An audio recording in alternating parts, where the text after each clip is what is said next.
বললাম যে এখানে দেখলাম যে তাহলে আমরা দেখলাম একটু হালকা রিক্যাপ করি।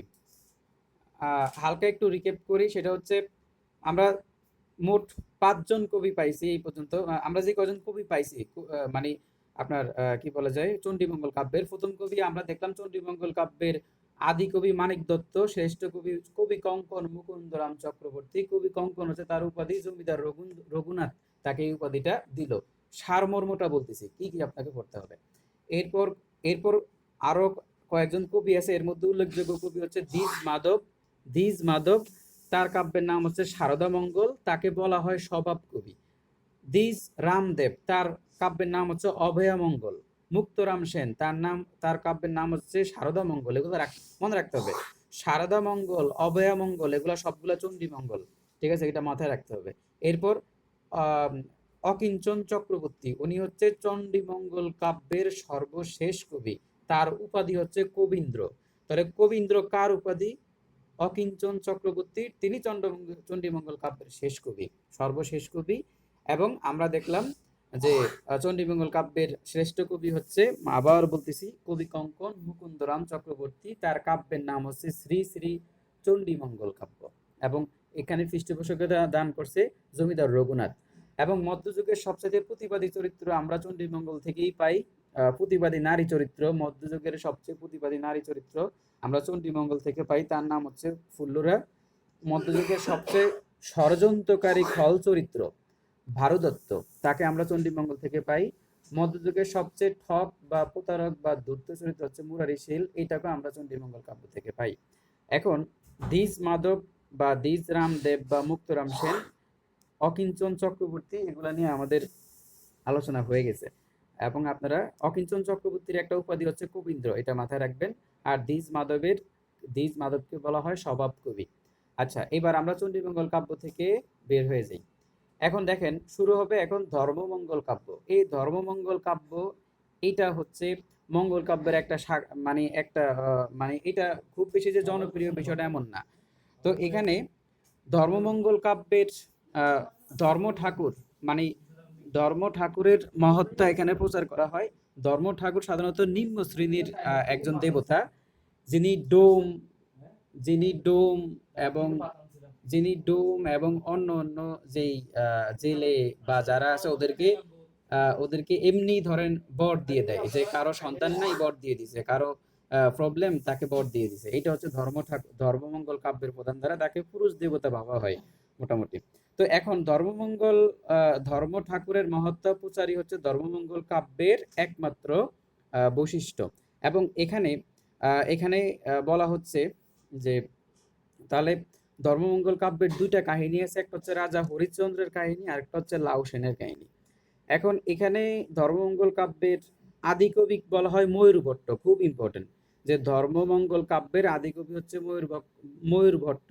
এবং তার যেই কাব্যগ্রন্থের নাম হচ্ছে হাকন্দ পুরাণ, খুব ইম্পর্টেন্ট এটা, যে ধর্মমঙ্গল কাব্যের আদি কবি হচ্ছে ময়ূর ভট্ট, তার কাব্যের নাম হচ্ছে হাকন্দ পুরাণ। এবং ডক্টর সুকুমার সেন এই যে আপনার ধর্মমঙ্গল কাব্যকে বলছে উপকথা এবং কেরামতি। বলে না যে বিভিন্ন জায়গায় মানুষ কেরামতি দেখে না, ফি দেয়, ওরকম। এগুলা উপকথা মানে হচ্ছে আসলে এটা গাল গল্পর বিষয়ারই, আর হচ্ছে কেরামতি দেখানো। তার মানে সুকুমার সেনের গল্পটা মানে তথ্যটা এখানে খুব ইম্পর্টেন্ট, যে ধর্মমঙ্গল কাব্যকে কি বলা হয়েছে?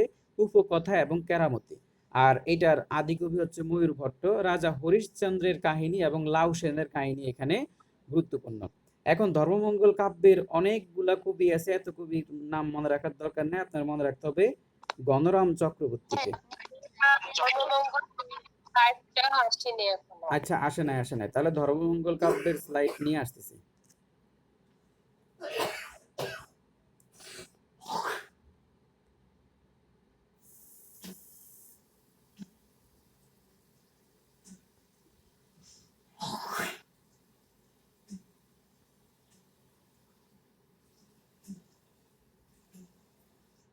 আচ্ছা, এই হচ্ছে, আশা করি চলে আসছে আপনাদের সামনে। এটা একটু স্ক্রিনশট দিয়ে নেন। আসছে? একটু দ্রুত বলেন, দেখতেছেন আপনারা?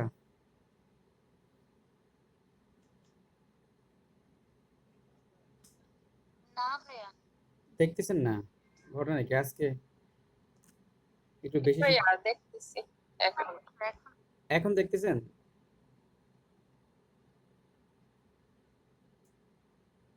ধর্মমঙ্গল কাব্যের স্লাইড দেখা যাচ্ছে?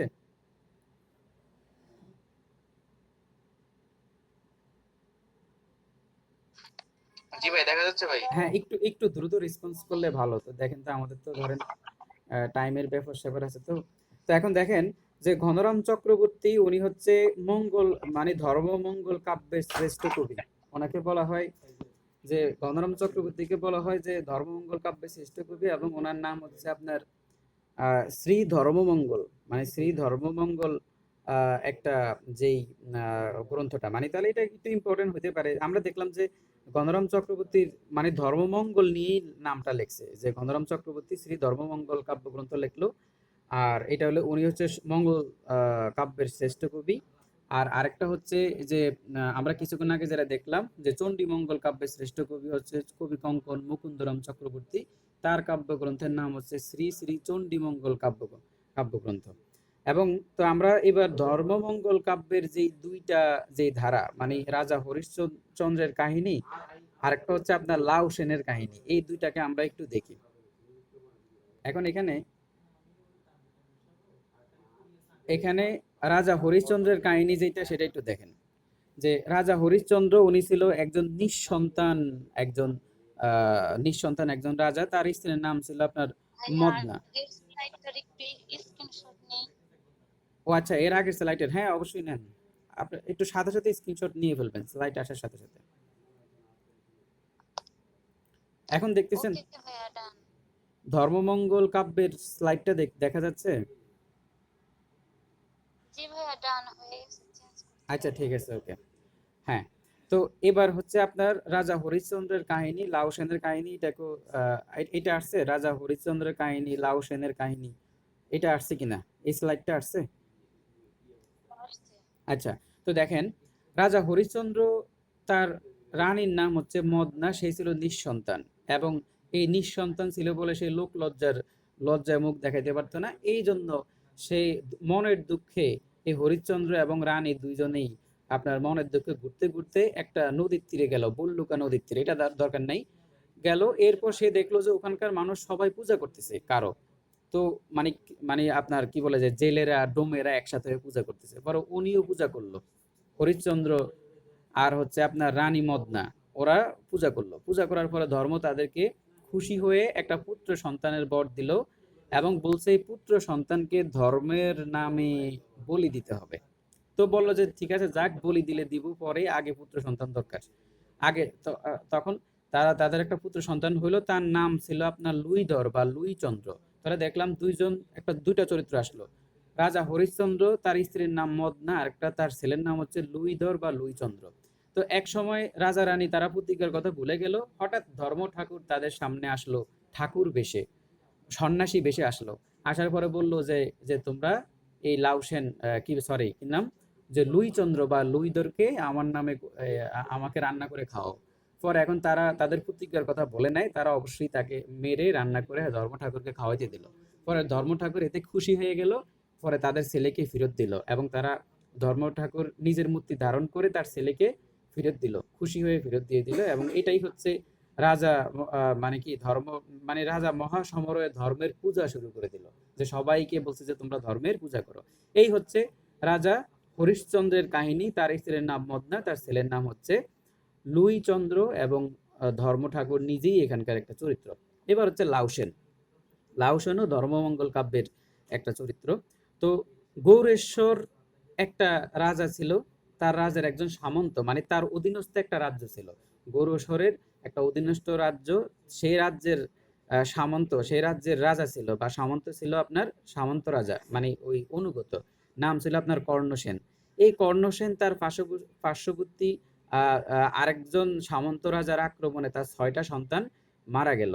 এবং এরপর সে ওই যে যেই কর্ণসেন, তাহলে গুরুস্বরের আপনার সামন্ত রাজা হচ্ছে কর্ণসেন। সেই কর্ণসেন খুব বেশি আপসেট হয়ে গেছে, রাজ্যপাট সবকিছু ছেড়ে দিবে এরকম অবস্থা। পরে গৌরেশ্বর চিন্তা করলো না, কর্ণসেনকে তো এইভাবে ছেড়ে দেওয়া যায় না, সে তো এইভাবে বাঁচতে পারবে না। পরে সে কি করলো, নিজের শ্যালিকা, গৌরেশ্বরের শ্যালিকা হচ্ছে আপনার কি রঞ্জনাবতী। রঞ্জনাবতী হচ্ছে গৌরেশ্বরের শ্যালিকা। এই গৌরেশ্বরের শ্যালিকা রঞ্জনাবতী বতী হচ্ছে বতীকে বিয়ে দেয় কার সাথে? কর্ণসেনের কাছে, বৃদ্ধ কর্ণসেনের কাছে। এই জিনিসটা মানতে পারে না তার ছেলে আহমদ, তার ছেলে সরি কি বলে তার শালা, মানে মানে হচ্ছে গৌরেশ্বরের শালা হচ্ছে আপনার আহমদ, মানে রজনাবতীর আপনার কি ভাই, সেইটাকে মানতে পারে নাই যে আমার দুলাভাই কেন গৌরেশ্বর, কেন একটা বৃদ্ধ কর্ণসেনের কাছে আমার বোনকে বিয়ে দিল। কারণ কর্ণসেন হচ্ছে গৌরেশ্বরের সামন্ত রাজা। এখন যাতে সে রাজ্যপাট পরিচালনা করে যেন নিজের শালিকেই তার সাথে বিয়ে দিয়ে দিছে, কিন্তু এই জিনিসটা তার শালা মানে আহমদ এটাকে মানতে পারে নাই। সে রাগান্বিত হয়ে গেছে এবং তো সে এবার বিভিন্ন কথা বলতেছে যে বৃদ্ধ, তার সন্তান হবে না, ওইটা হবে না, এটা হবে না। পরে রজনাবতী সে খুব মানে কষ্ট পাইলো। পরে সে ধর্ম ঠাকুরের কাছে যে সন্তান চাইলো, তাদের একটা সন্তান হইলো। এই সন্তানের নামই হচ্ছে লাউসেন। এখন এই লাউসেনকে হত্যা করার জন্য আহমদ চলে গেল, ভাগনাকে এখন হত্যা করে ফেলবে। কিন্তু সে ওই যে ধর্ম ঠাকুরের, যেহেতু ধর্ম ঠাকুরের আশীর্বাদ রূপে তার জন্ম, এই জন্য ধর্ম ঠাকুর তাকে প্রতিবার সেভ করলো। এরপর কি হইলো যে লাউসেন বড় হইলো, বড় হয়ে যাওয়ার পর সেও রাজা হইলো। এখন গৌরেশ্বরকে তার শালা আহমদ বলতেছে যে ওই লাউসেনকে বিভিন্ন অনেক মানে কষ্টদায়ক বলতে অনেক ঝুঁকিপূর্ণ বিভিন্ন কাজ করতে বললো, কিন্তু লাউসেন প্রতিবারই সেটা পারছে। তো এমন কি বলছে লাউসেনকে যে তুমি ইয়ে করো, কি বলে যে তুমি সূর্যকে পশ্চিম দিকে উঠাও। পরে লাউসেন ধর্ম ঠাকুরের কথা মতো সূর্যকে পশ্চিম দিকে উঠাইছে। এগুলা মানে গাল গল্প ওখানে লেখা। তো এই হচ্ছে লাউসেনের কাহিনী, ঠিক আছে? তো এখন লাউসেন কি করলো, তার আশেপাশে যে রাজাগুলা ছিল ওদেরকে বন্দি করে ওদের মেয়েদেরকে বিয়ে করলো, মানে অনেক মানে কি বলো অনেক রাজকন্যাকে সে বিয়ে করলো।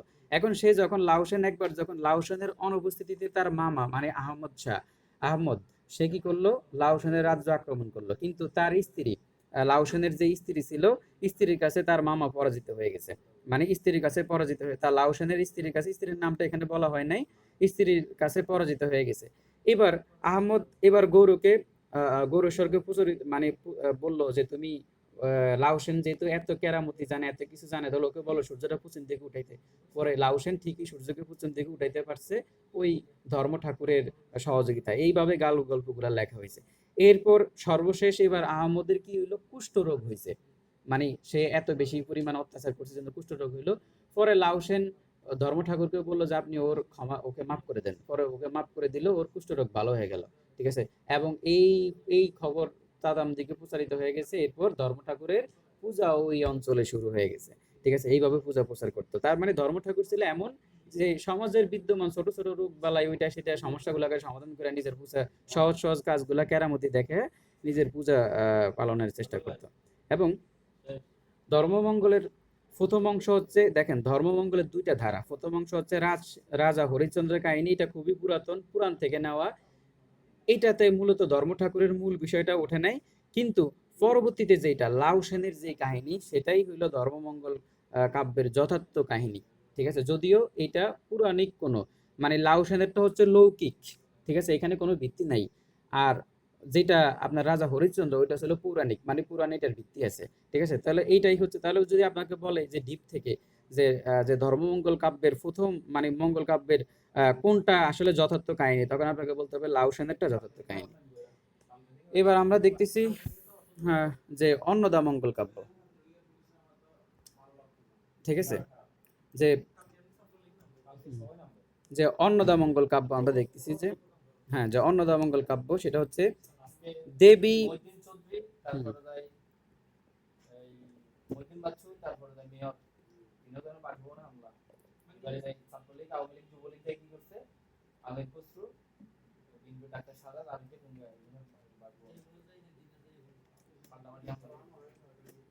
তো এখন দেখেন অন্নদামঙ্গল কাব্য, তো আমরা জানি যে অন্নদামঙ্গল কাব্য হচ্ছে, বলেন তো অন্নদামঙ্গল কাব্য লৌকিক মঙ্গল কাব্য নাকি পৌরাণিক?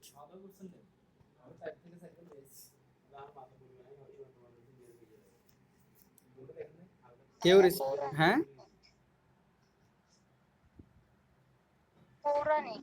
হ্যাঁ, তাহলে অন্নদামঙ্গল কাব্য কিন্তু পৌরাণিক। আর এতক্ষণ পর্যন্ত আমরা যে মনসা এবং চণ্ডীর কথা বললাম, এগুলা কিন্তু লৌকিক। মানে অষ্টিক সমাজের লৌকিক মানুষের ভয়ভীতি থেকে এই দেবীর উৎপত্তি। তবে মনে রাখবেন যে আদি মধ্যযুগে রচিত হয়েছে মনসামঙ্গল কাব্য, কিন্তু অন্ত মধ্যযুগে রচিত হয়েছে চণ্ডীমঙ্গল কাব্য। দুইটাই আবার লৌকিক কাব্য, এগুলো পৌরাণিক কোনো ভিত্তি নেই। কিন্তু অন্নদামঙ্গল কাব্য যেটা, এটার কিন্তু পৌরাণিক ভিত্তি আছে। তো অন্নদামঙ্গল কাব্য হচ্ছে দেবী অন্নদার মহত্ব প্রচার, যে অন্নদা নামক আরেক দেবী, তার মহত্ব প্রচারটা হচ্ছে এখানকার মূল বিষয়। অন্নদামঙ্গল কাব্যের রচয়িতা হচ্ছে ভারতচন্দ্র রায় গুণাকর। এখন আপনাদের সামনে অন্নদামঙ্গলের স্লাইড আসছে কিনা, ভারতচন্দ্র রায় গুণাকরকে দেখা যাচ্ছে?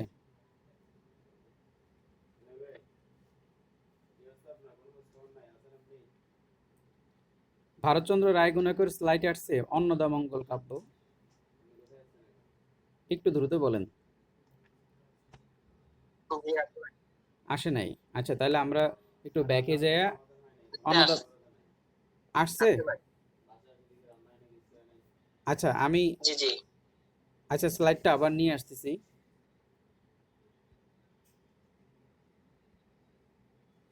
ভাইয়া স্লাইড আসছে তো। আচ্ছা, উফ, সরি, আমি তো মনে করছি যে আসে নাই।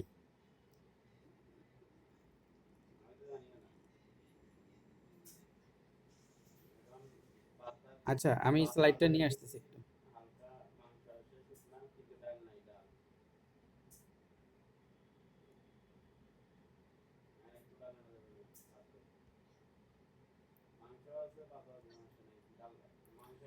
আচ্ছা এখন এটা হচ্ছে অন্নদামঙ্গল কাব্য। তো স্লাইডে আশা করি চলে আসছে আপনাদের। অন্নদামঙ্গল কাব্য হচ্ছে দেবী অন্নদার মাহাত্ম্য প্রচার কে, এই অন্নদামঙ্গল কাব্যের রচয়িতা। তো অন্নদামঙ্গল কাব্যের রচয়িতা হচ্ছে ভারতচন্দ্র রায় গুণাকর। ভারতচন্দ্র রায় গুণাকর হচ্ছে অন্নদামঙ্গল কাব্যের রচয়িতা। তো ভারতচন্দ্র রায় গুণাকর অষ্টাদশ শতকের শ্রেষ্ঠ কবি এবং মধ্যযুগের অন্যতম শ্রেষ্ঠ কবি। এখন আপনাকে যদি বলা হয় যে মধ্যযুগের অন্যতম শ্রেষ্ঠ কবি কে, তখন আপনি বলবেন যে অন্নদামঙ্গল কাব্যের লেখক ভারতচন্দ্র রায় গুণাকর, যিনি ছিল রাজা কৃষ্ণচন্দ্রের, নবদ্বীপের রাজা, রাজা কৃষ্ণচন্দ্রের সভাকবি এবং রাজা কৃষ্ণচন্দ্রের আত্মীয় ছিল, মানে তার বংশের লোক ছিল ভারতচন্দ্র রায় গুণাকর।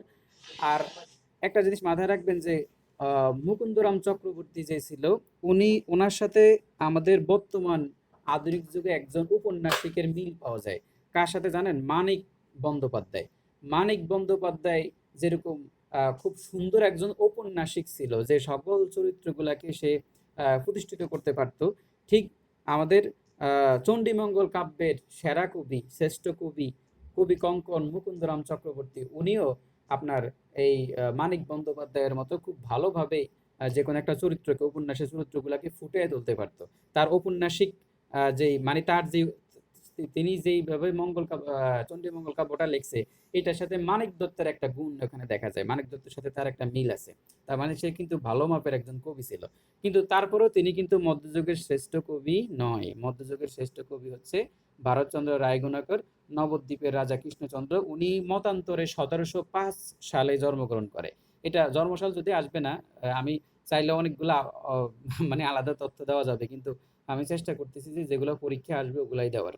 তো এখানে ভারতচন্দ্র রায় গুণাকর, উনি হচ্ছে রাজা কৃষ্ণচন্দ্রের সভাকবি এবং রাজা কৃষ্ণচন্দ্রের আত্মীয়, এবং তিনি রাজা কৃষ্ণচন্দ্রের অনুরোধেই ভারতচন্দ্র রায় গুণাকর অন্নদামঙ্গল কাব্য লেখছে। এখানে আরেকটা ইনফরমেশন হচ্ছে, রাজা মানে রাজা কৃষ্ণচন্দ্র উনি কিন্তু অন্নদামঙ্গল কাব্য মানে শোনার পরে এতটাই বেশি মজা লাগতো যে এগুলা তার রাজসভায় কিন্তু গাওয়া হতো এই কাব্যগুলা। এবং তখন উনি যে দেবী কালী, যে কালী পূজার যে গোড়াপত্তন, কিন্তু মানে তার এই এই গল্প টল্প শুই না, এই কালী পূজার যে গোড়াপত্তন করছে ভারতচন্দ্র রাজা কৃষ্ণচন্দ্র। রাজা কৃষ্ণচন্দ্র কি করছে, কালী পূজার যেই এখন যে কালী পূজাটা হয়, এটা ওই ভারতচন্দ্র রায় গুণাকর অন্নদামঙ্গল কাব্য থেকেই এই কনসেপ্টটা এখানে আসছে। তো ভারতচন্দ্র রায় গুণাকর এখানে, হ্যাঁ এইবার খুব খুব ইম্পর্টেন্ট, যে ভারতচন্দ্র রায় গুণাকরকে বলা হয় মধ্যযুগের প্রথম নাগরিক কবি। তাহলে মধ্যযুগের প্রথম নাগরিক কবি হচ্ছে ভারতচন্দ্র রায় গুণাকর। আর তিনি সমসাময়িক, দেখেন যে তিনি যে শুধুমাত্র যে মানে বোরিং ভাবে মঙ্গল কাব্য লিখতো, শুধু পুরাণে যা আছে তা বা লৌকিক সমাজে যা আছে তা, এটা না। উনি নাগরিক সমাজের রস আচ্ছাদন করার চেষ্টা করতো, যে যে নাগরিকরা, মানুষ আসলে কি চাচ্ছে, মানুষ কি ধরনের কাব্যগ্রন্থ চাচ্ছে। এই যে এই যে মানুষের রসের চিন্তা করা, নাগরিকদের মনের যেই বিষয়টা প্রাধান্য দেওয়া, এখান থেকেই বা নাগরিকদের রুচিবোধকে প্রাধান্য দেওয়া, এখান থেকেই চলে আসছে কিন্তু আপনার ভারতচন্দ্র রায়গুণাকরকে নাগরিক কবি বলা হয়, যে সাহিত্যটা মানুষের জন্য লেখছে, তখন এটাকে বলা হয় নাগরিক কবি, এই জন্যই তাকে নাগরিক কবি বলা হয়।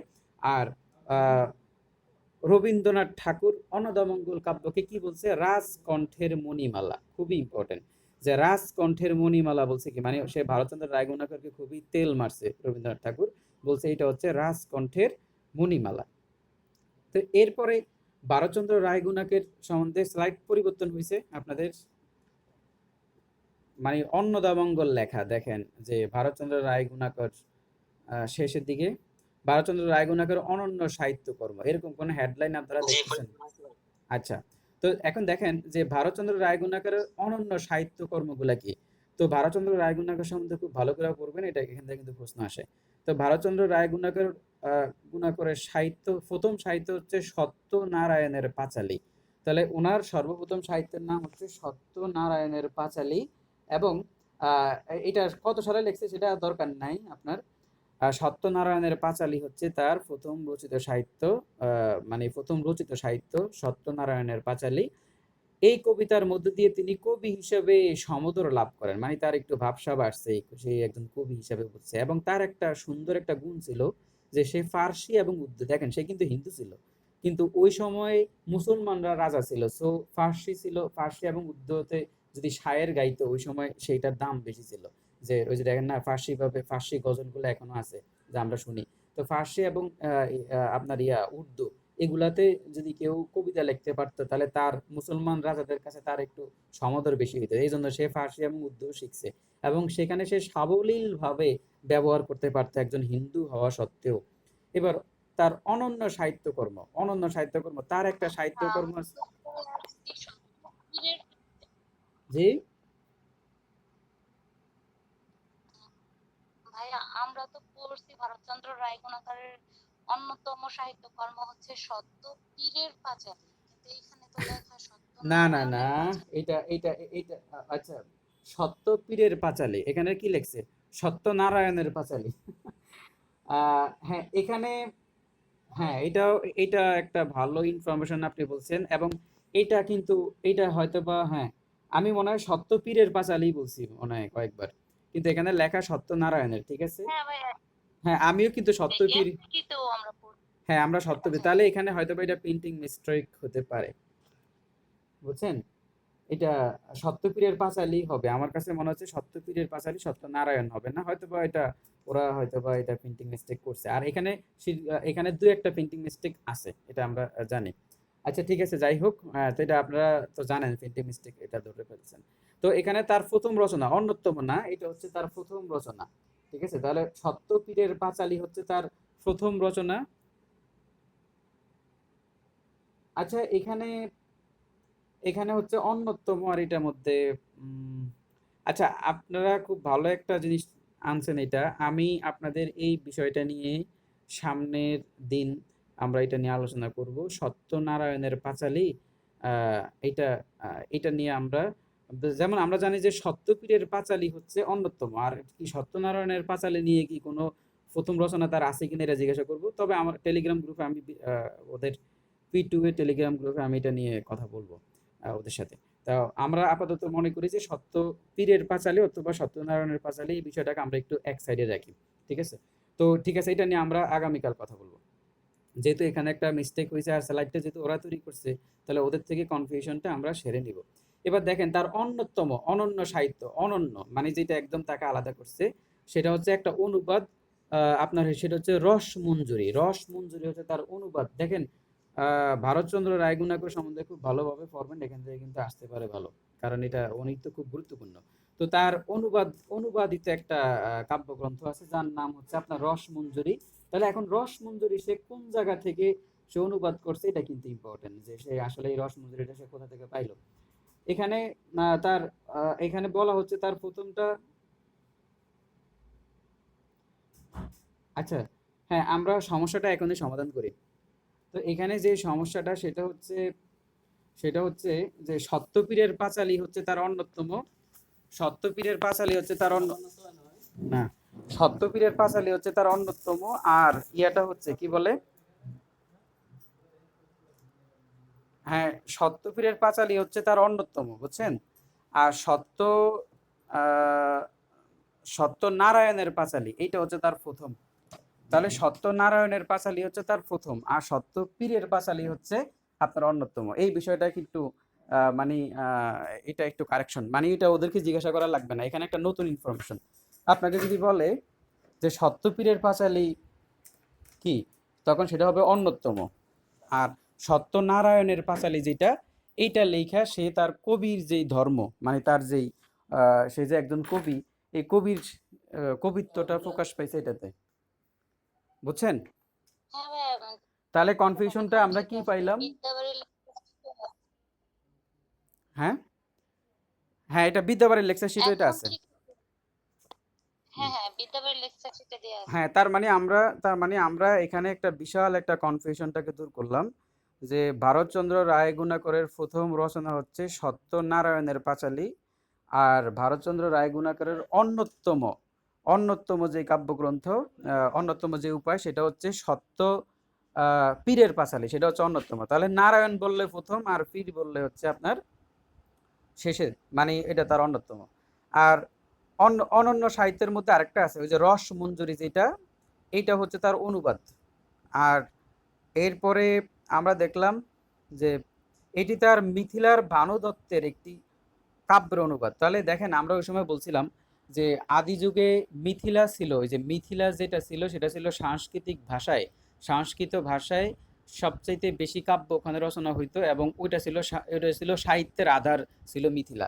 ওই মিথিলার যেই ভানু দত্ত একজন লেখক, তার সংস্কৃত ভাষায় একটা বই ছিল, ওখান থেকে সে কপি মারছে, সেটার নাম হচ্ছে আপনার রস মঞ্জুরি।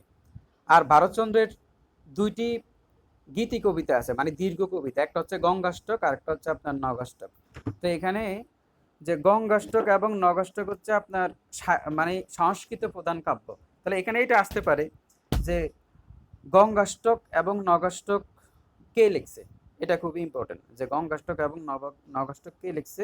এটা ভারতচন্দ্র রায়ের দীর্ঘ কবিতা। আর রস মঞ্জুরি হচ্ছে তার অনুবাদিত একটা কাব্য, সেটা হচ্ছে মিথিলার ভানু দত্তের, ভানু দত্ত, আবার ভারু মনে করিয়েন না, এটা ভানু দত্তের একটা কাব্য অনুবাদ। আর সত্যনারায়ণের পাঁচালী হচ্ছে আমাদের যেই ভারতচন্দ্র রায় গুণাকরের প্রথম কাব্যগ্রন্থ, সেটা ছিল সত্যপীরের পাঁচালী। আর তার অন্যতম কাব্যগ্রন্থ হচ্ছে সত্যনারায়ণের পাঁচালী। তা আমরা আজকে ভারতচন্দ্র রায় গুণাকর পর্যন্তই থাকি, এবং অন্নদামঙ্গল নিয়ে আমরা ভবিষ্যতে আবার আগামীকাল আবার কথা বলবো। তাহলে আজকে এতটুকুই থাক, আজকে অনেকক্ষণ হয়ে গেছে, 11টা 6 বেজে গেছে। হ্যাঁ, আমি ভারতচন্দ্র রায়গুণাকরের আরেকটা তথ্য অ্যাড করি কি? হ্যাঁ, হ্যাঁ, অবশ্যই অবশ্যই করেন। তিনি হচ্ছে শ্রেষ্ঠ মানের বিদ্যা সুন্দর লিখে গেছেন, মানে রচয়িতা হ্যাঁ, হিসেবে। এখন হ্যাঁ, এটা খুব সুন্দর। আরেকটা কথা হচ্ছে ভারতচন্দ্র রায় গুণাগুণ নিয়ে, শ্রেষ্ঠ মানের বিদ্যা জি জি সুন্দর জি কাব্যের জি, রচয়িতা। এইটা আমাদের আগামীকাল অবশ্যই আসবে। কারণ আমরা আজকে এখনো অন্নদামঙ্গলের যে 3টা ধারা, শিবনারায়ণ অন্নদামঙ্গল, বিদ্যাসুন্দর কালিকা মঙ্গল, মানসিংহ অন্নদামঙ্গল, এগুলা নিয়ে কিন্তু এখনো কথা বলি না। তার মানে আমরা ভারতচন্দ্র রায় গুণাগুণ নিয়ে সামনের দিকে আরো কথা বলবো, কালকে আরো কিছু কথা থাকবে অন্নদামঙ্গল নিয়ে। আচ্ছা, তাহলে আজকে এতটুকুই থাকুক। ঠিক আছে, সবাইকে ধন্যবাদ। এখন আপনারা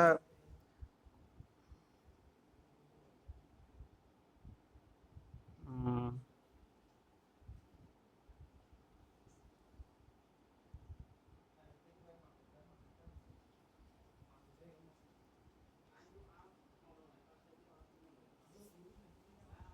ঠিক আছে ভাইয়া, ধন্যবাদ। আচ্ছা, ঠিক আছে, আমাদের তাহলে আজকে মিটিং এ এতটুকুই।